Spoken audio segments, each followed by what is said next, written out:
Hey yo, shalom. All praises to the Most High. Yehoshua, this is Sound, so YYBY. Alright. The 12 tribes. Ooh, oh, oh, the 12 tribes. Yeah.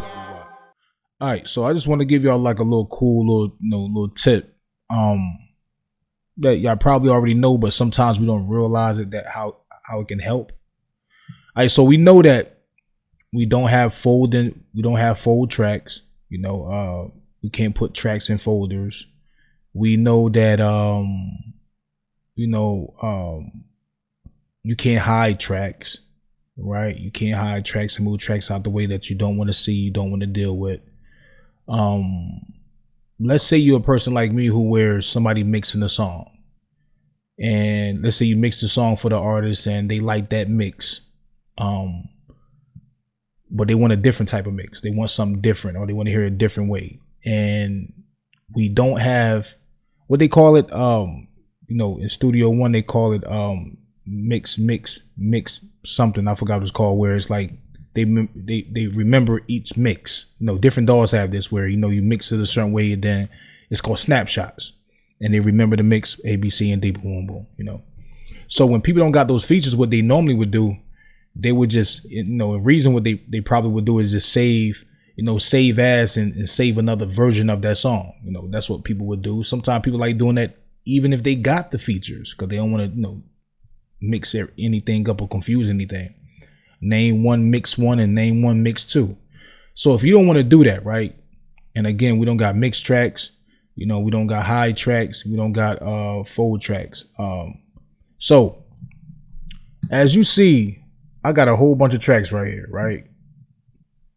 And so let's say, the ones right here. Thank you, man. Thank you. Okay. So the ones right here, right? For example, like if I have, all these tracks right here, color. So what I would do, right? It's a simple little feature, man. We already know it's there, but sometimes we think about it. So the tracks that I colored, this is the old mix.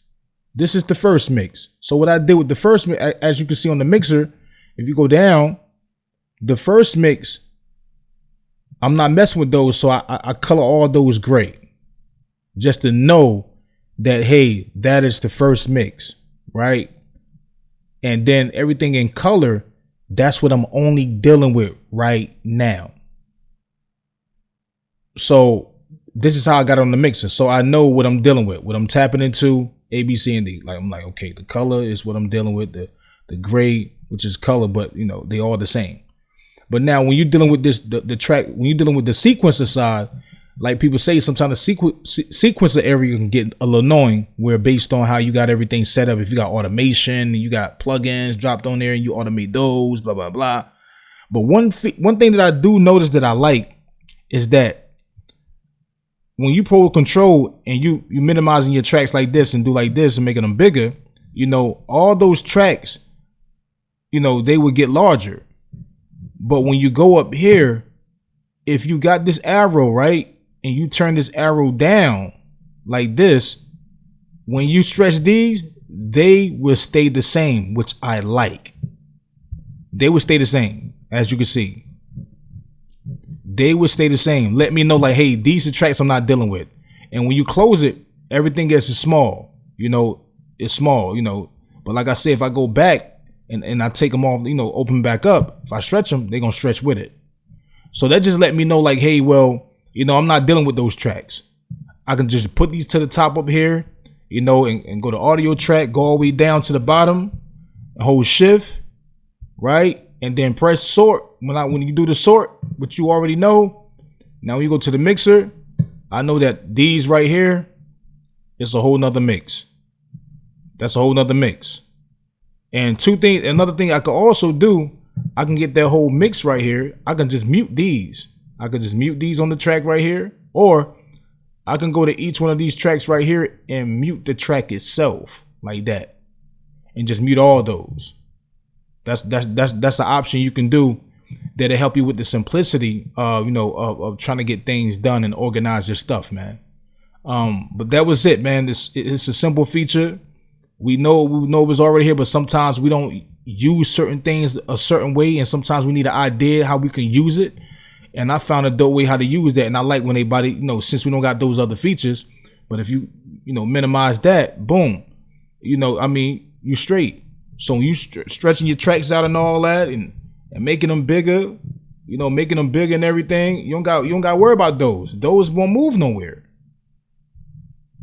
You don't got to worry about that at all. When you go to the rack, when you go to the rack, right?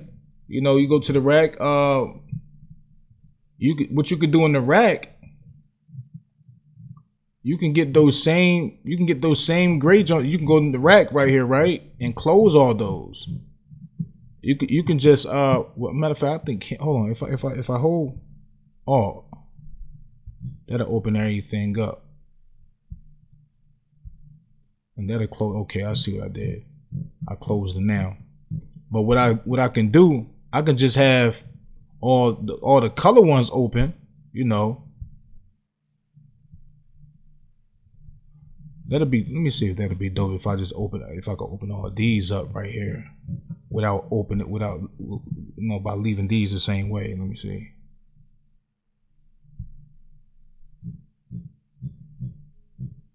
That's open all those completely, but so you just got to close them and minimize those like that. Yeah, it got to be some kind of way where it could be a little extra little feature that you can do that, where if you hold Alt and Control or something like that, it only opens up the selected ones that you guys said to open up everything. But besides that though, that's something that can help y'all, man. This is YYBY. Peace.